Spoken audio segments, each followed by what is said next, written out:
ጤና ይስጥልን የተወደዳችሁ ገበያ ሚዲያ ተከታታዮቻችን እንደምን ቆይታችኋል? የካቲት 25 ቀን 2018 ዓ.ም የዕለተ ረቡዕ ዜናዎቻችንን ይዘንላችሁ ቀርበናል። በያላችሁበት ሆናችሁ እንድትከታተሉን እንጋብዛችኋለን። በዜና ዘገባችን ላይ ከሀገር ውስጥ እንዲሁም ከውጪ እየተሰሙ ያሉ አዳዲስና ወቅታዊ መረጃዎችን አካተናል። እንዲሁም የዕለቱን የሮሃ ፎሬክስ ቢሮ የውጭ ምንዛሬ ተመን የምናሳውቃችሁ ይሆናል። በቅድሚያም አርዕስቶችን።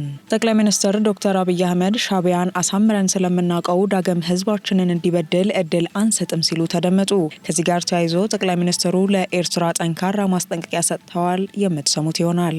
በመካከለኛው ምስራቅ የነገሰውን ውጥረት ተከትሎ በሳውዲ አረቢያ ሪያድና በኩዌት የሚገኙ የኢትዮጵያ ኤምባሲዎች ለኢትዮጵያውያን ዜጎች አስቸኳይ ማሳሰቢያ ሰጥተዋል። ሙሉ መረጃውን የምናጋራችሁ ይሆናል። ከውጪ ኢራን ከ40 በላይ ሚሳኤሎችን በአሜሪካና በእስራኤል ኢላማዎች ላይ መተኮሷ ተሰምቷል። በሌላ በኩል በኢራን ዘመናዊ ሚሳኤል ማምረቻ ተቋማት ላይ ከፍተኛ ውድመት መድረሱ ይፋ ተደርጓል። ትሰሙታላችሁ። በዱባይ የሚገኘው የአሜሪካ ኤምባሲ በድሮን ጥቃት መመታቱን ተከትሎ የተሰሙ አነጋጋሪ መረጃዎችንም ይዘናል። በዝርዝር እናቀርብላችኋለን። የተወደዳችሁ ተከታታዮቻችን እነዚህንና ሌሎች መረጃዎችንም አካተናል። በዝርዝር ወደምንመለከታቸው እናልፋለን።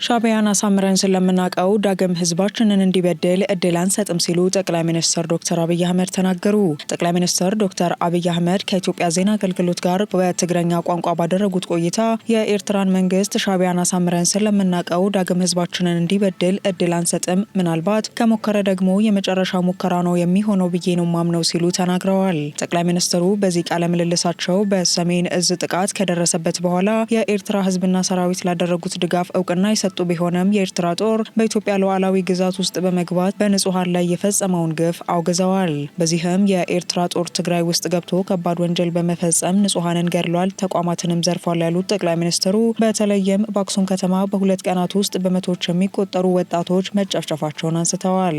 በተጨማሪም በአድዋ አዲግራትና ሽሬ ቤቶች መፍረሳቸውንና የኢንዱስትሪ ማሽኖች መዘረፋቸውንም ገልጸዋል። መንግስት በወቅቱ ከህወሓት ጋር ጦርነት ላይ በመሆኑ የውጭ ኃይልን ለመከላከል የሚያስችል አቅም እንዳልነበረው ጠቁመው ሰራዊቱ ወደ መቀለ እንዳይገባ ግን ታሪካዊ በሆነ መንገድ ተገቶ እንደነበር አስረድተዋል። አሁንም ቢሆን አቅም ካገኘ ሀገርን ከመበጥበጥ ወደ ኋላ አይልም ያሉት ዶክተር አብይ ይሁን እንጂ አሳምረን ስለምናውቀው ዳግም ህዝባችንን እንዲበድል እድል አንሰጥም፣ ምናልባት ከሞከረ ደግሞ የመጨረሻ ሙከራው ነው የሚሆነው ብዬ ነው እማምነው በማለት ገልጸዋል። በሌላ በኩል ጠቅላይ ሚኒስትሩ ካነሷቸው ጉዳዮች መካከል የሻዕቢያ ስርዓት በልማት የማያምን በስልጣን ሽግግር የማያምን ልጆቹን የልጅ ልጆቹን ሳይቀር የማያምን ስርዓት ተከታይ ነው ሲሉ ተናግረዋል።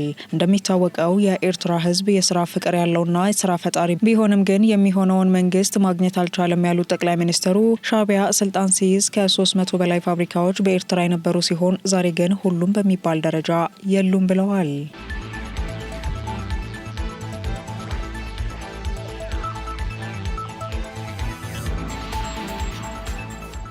በሳውዲ አረቢያ ሪያድ በሚገኘው የኢትዮጵያ ኤምባሲ በሳውዲ ለሚኖሩ ኢትዮጵያውያን ዜጎች አስቸኳይ ማሳሰቢያ አስተላለፈ።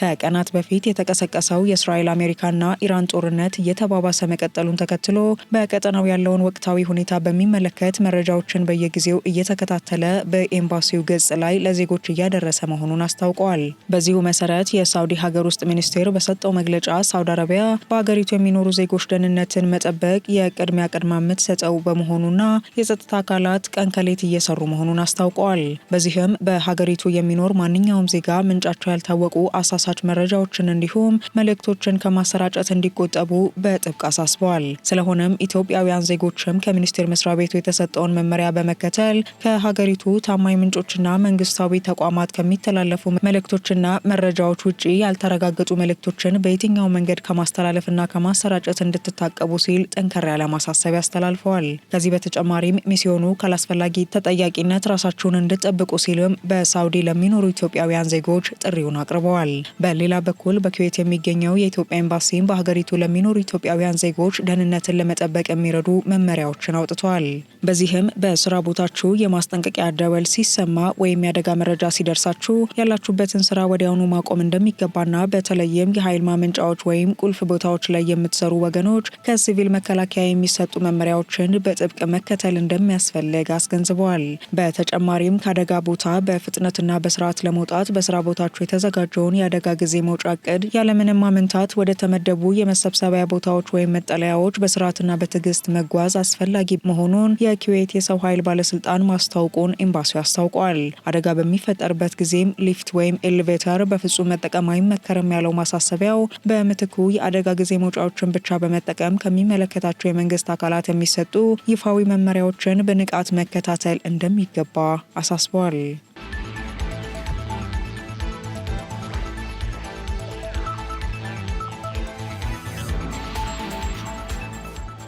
ኤኤፍጂ አቪዬሽን የአፍሪካና የኢትዮጵያ የአቪዬሽን ገበያን ሊቀላቀል መሆኑ ተሰማ። የኤኤፍጂ እህት ኩባንያ የሆነው ኤኤፍጂ አቪዬሽን አየርላንድ ኢትዮጵያን ጨምሮ በአፍሪካ ሀገራት ገበያ ውስጥ መግባቱን ያስታወቀ ሲሆን ኩባንያው የሀገሪቱን የአቪዬሽን ፍላጎት ለማሟላትም 2 ከፍተኛ የዘርፉን ባለሙያዎች በልዩ ሁኔታ መመደቡን አስታውቀዋል። ለዚህም የኩባንያው የቢዝነስ አቪዬሽን ዋና ዳይሬክተር ክርስቲያን ሃትጄና ምክትል ዋና ስራ አስፈጻሚና ዋና ኦፕሬቲንግ ኦፊሰር የሆኑት ሺኤኩማ ጌማዴ በአካል በአፍሪካ ተገኝተው እንዲሰሩ መመደባቸው ታውቋል። እነዚህ ባለሙያዎች በአውሮፕላን ንግድ፣ በሊዝ፣ በፋይናንስ እንዲሁም በአየር መንገድ የንግድ ስትራቴጂ ላይ ሰፊ ልምድ ያላቸው መሆናቸውን ኩባንያው ባወጣው መግለጫ አስታውቋል። በተጨማሪም ኩባንያው በቅርቡ ለናይጄሪያው ካሊኤር 2 የሲአርጂ 1000 አውሮፕላኖች ባለቤት እንዲሆኑ ማስቻሉን እንደ ትልቅ ስኬት ጠቅሷል። ይህም በአፍሪካ ሀገራት አየር መንገዶች በግል ኦፕሬተሮችና በመንግስት የአቪዬሽን ዘርፍ ኃላፊዎች ዘንድ ከፍተኛ ፍላጎት እንዲቀሳቀስ ማድረጉ ኩባንያው አመላክቷል። በአፍሪካ ስራን ለመምራት የተመደቡት ክርስቲያን ሃትጄ በሰጡት አስተያየት አፍሪካ በዓለም ላይ ከፍተኛ አቪዬሽን እድገት እየታየባቸው ካሉ ቀጠናዎች ቀዳሚዋ ናት ያሉ ሲሆን በአካል በሀገሪቱ መገኘታቸውም ዘላቂ ትብብር ለመመስረት እንደሚያግዝ ገልጸዋል።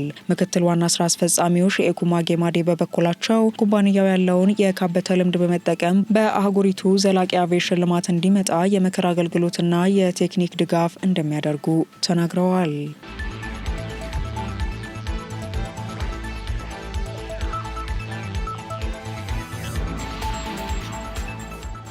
የተወደዳችሁ የገበያ ሚዲያ ተከታታዮቻችን የዕለቱ ዜናዎቻችንን በመስማት ላይ ትገኛላችሁ። አሁን ደግሞ ከውጭ ምንጭ ወዳገኘናቸው ዜናዎቻችን እንሸጋገራለን። በኢራን ዘመናዊ የሚሳኤል ማምረቻ ተቋማት ላይ ከፍተኛ ውድመት መድረሱን የሳተላይት ምስሎች ይፋ አደረጉ። ከዓለም አቀፍ የሳተላይት ኩባንያዎች የተገኙ አዳዲስ ምስሎች እንደሚያሳዩት በኢራን የሚገኙ ቁልፍ የባላስቲክ ሚሳኤል ማምረቻና ማከማቻ ተቋማት ላይ ያነጣጠሩ ጥቃቶች ከፍተኛ ውድመት ማድረሳቸውን አመላክተዋል። በተለይም ፕላኔት ላብስና ቬንተር የተባሉ ተቋማት ይፋ ያደረጓቸው ምስሎች ኢራን ዘመናዊ ሚሳኤሎችን ለማምረት የምትጠቀምባቸውን መሰረተ ልማቶች የሚያመክኑ እርምጃዎች መወሰዳቸውን አረጋግጠዋል።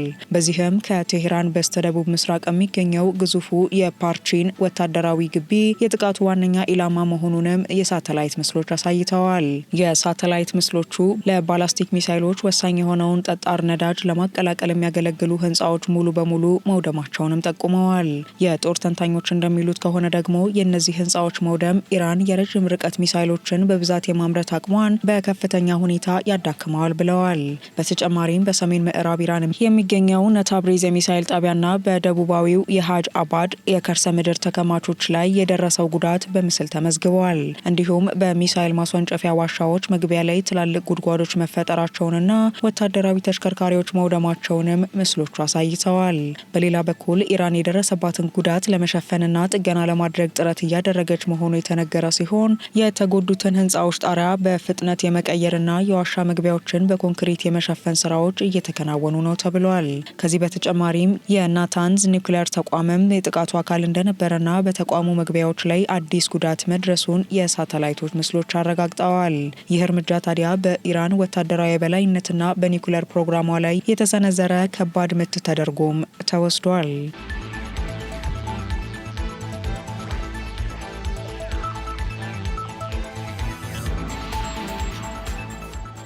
ሙጅተባ ካሚኒ የተገደሉትን አባታቸውን በመተካት አዲሱ የኢራን መሪ ሆኑ። ባለፈው ቅዳሜ በአሜሪካና እስራኤል ጥቃት የተገደሉትን የአያቶላህ አሊ ካሚኒን ስልጣን በመረከብ ልጃቸው ሙጅተባ ካሚኒ አዲሱ የኢራን የበላይ መሪ ሆነው መመረጣቸው ተሰምተዋል። የኢራን የሊቃውንት ምክር ቤት ሙጅተባ ካሚኒን የመረጠው የኢራን አብዮታዊ ዘብ በሰነዘረው ከፍተኛ ጫና እንደሆነም የዜና ምንጮች ጠቅሰዋል። የ56 ዓመቱ ሙጅተባ ካሚኒ የአባታቸው የቅርብ ረዳት ሆነው የቆዩ ቢሆንም በኢራን መንግስታዊ መዋቅር ውስጥ እስካሁን ይፋዊ ስልጣን ኖሯቸው የማያውቅ ሲሆን ይህ ሹመት በኢራን የፖለቲካ ስርዓት ውስጥ የስልጣን ወርስ ስለመኖሩ ጥያቄ ሊያስነሳ እንደሚችል ተገምቷል።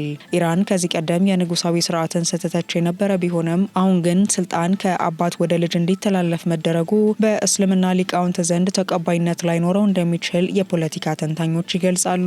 ሙጅተባ ካሚኒ እንደ አውሮፓውያን አቆጣጠር በ1969 መሻሃድ በተባለች ከተማ የተወለዱ ሲሆን በአሁኑ ወቅት ከአሜሪካና እስራኤል ጋር ከፍተኛ ጦርነት ውስጥ የምትገኘውን ኢራንን የመምራት ኃላፊነት ተሰጥቷቸዋል። አዲሱ መሪ ከአብዮታዊ ዘቡ ጋር ያላቸው የጠበቀ ግንኙነት ኢራን የምትከተለውን ጠንካራ የውጭ ፖሊሲ አቋም የበለጠ ሊያጠናክረው እንደሚችልም ስጋት ተፈጥሯል።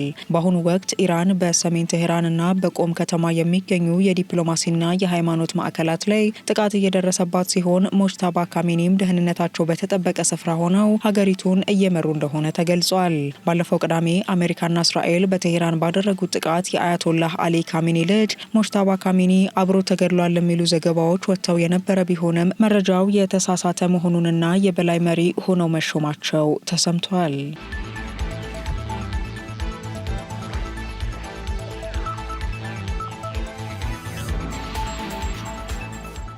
በዱባይ የሚገኘው የአሜሪካ ኤምባሲ በድሮን ጥቃት ተመታ።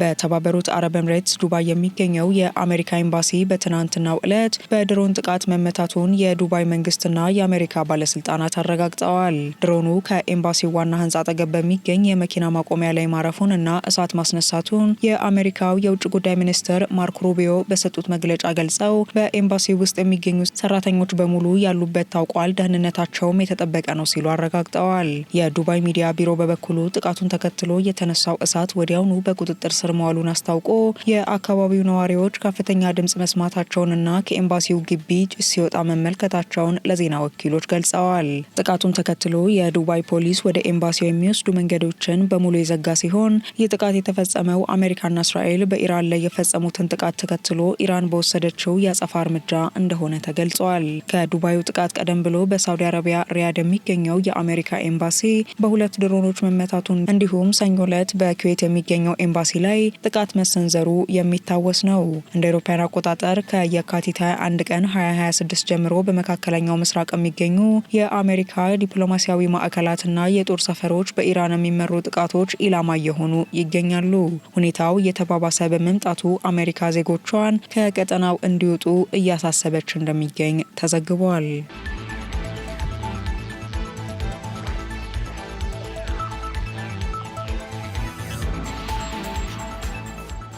ቀጥለናል ተከታታዮቻችን። አሁን ደግሞ ወደ መጨረሻው ዓለም አቀፍ መረጃችን እንሸጋገራለን። ኢራን ከ40 በላይ ሚሳኤሎችን በአሜሪካና በእስራኤል ኢላማዎች ላይ ተኮሰች። የኢራን እስላማዊ አብዮታዊ ዘብ በዛሬው ዕለት በወሰደው መጠነ ሰፊ ወታደራዊ እርምጃ በአሜሪካና በእስራኤል የጦር ተቋማት ላይ ከ40 በላይ ሚሳኤሎችን መተኮሱን አስታውቋል። ይህ እውነተኛ ቃል ኪዳን 4 ተብሎ የሚጠራው ዘመቻ 17ኛው ዙር ሲሆን በክልሉ ያለውን ውጥረት ወደ ከፍተኛ ደረጃ አድርሶታል። እንደ ፋርስ የዜና አገልግሎት ዘገባ የኢራን አብዮታዊ ዘብ የአየር ህዋ ኃይል ጥቃቱን የፈጸመው ከጥቂት ሰዓታት በፊት ሲሆን በዚሁ ጥቃት ከ40 በላይ ሚሳኤሎችና ድሮኖች ወደ አሜሪካና እስራኤል ወታደራዊ ኢላማዎች መተኮሳቸውን የጦር ክፍሉ በይፋዊ መግለጫው አረጋግጧል። ጥቃቱ በኢየሩሳሌም አካባቢ በሚገኙ የእስራኤል ተቋማትና በፋርስ ባህረ ሰላጤ ባህሬንና ኳታር በሚገኙ የአሜሪካ ወታደራዊ ካምፖች ላይ ያነጣጠረ እንደሆነ ታውቋል። ከኢየሩሳሌም በስተምዕራብ በሚገኘው ቤተ ሸመሽ አቅራቢያ በሚገኝ አውራ ጎዳና ላይ አንድ ሚሳኤል ሲያርፍ የሚያሳይ ቪዲዮ በማህበራዊ ሚዲያ የተሰራጨ ሲሆን የእስራኤል ድንገተኛ አደጋ አገልግሎት በዚህ ጥቃት ቢያንስ 7 ሰዎች መጎዳታቸውንና ከፍተኛ የንብረት ውድመት መድረሱን ገልጸዋል። ይህ የአሁኑ የኢራን ያጸፋ ጥቃት የተቀሰቀሰው ባለፈው ቅዳሜ የሀገሪቱ የበላይ መሪ አያቶላህ አሊ ካሚኒ መገደላቸውን ተከትሎ ኢራን ያጸፋ እርምጃ እንደምትወስድ በገባችው ቃል መሰረት ባለፉት 5 ቀናት ውስጥ ተከታታይ የሚሳኤልና የድሮን ጥቃቶችን ስታካሂድ መቆየቷን ተከትሎ ነው። በዚህም በእስራኤል ዋና ዋና ከተሞችና በቴህራን የጥቃት ማስጠንቀቂያ ሳይረኖች ተሰምተዋል።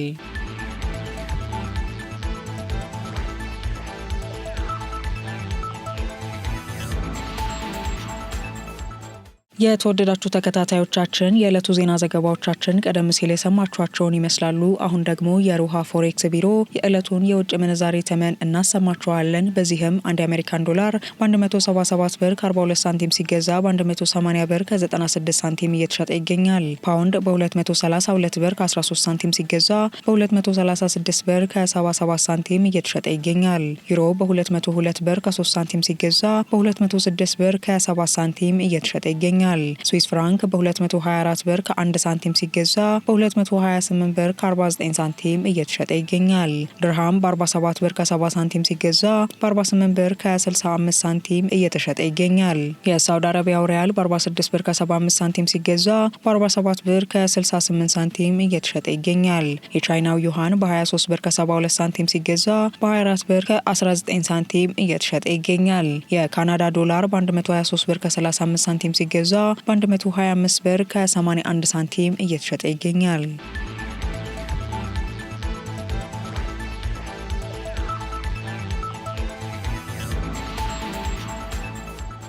የተወደዳችሁ የገበያ ሚዲያ ተከታታዮቻችን የዕለቱ ዜናዎቻችንን እየተከታተላችሁ አብራችሁን ስለቆያችሁ እናመሰግናለን። ገበያ ሚዲያን በመወዳጀት ቀሪ መረጃዎቻችንንም እንድትከታተሉ ጋበዝናችሁ። ሰናይ ዕለት ይሆንላችሁ።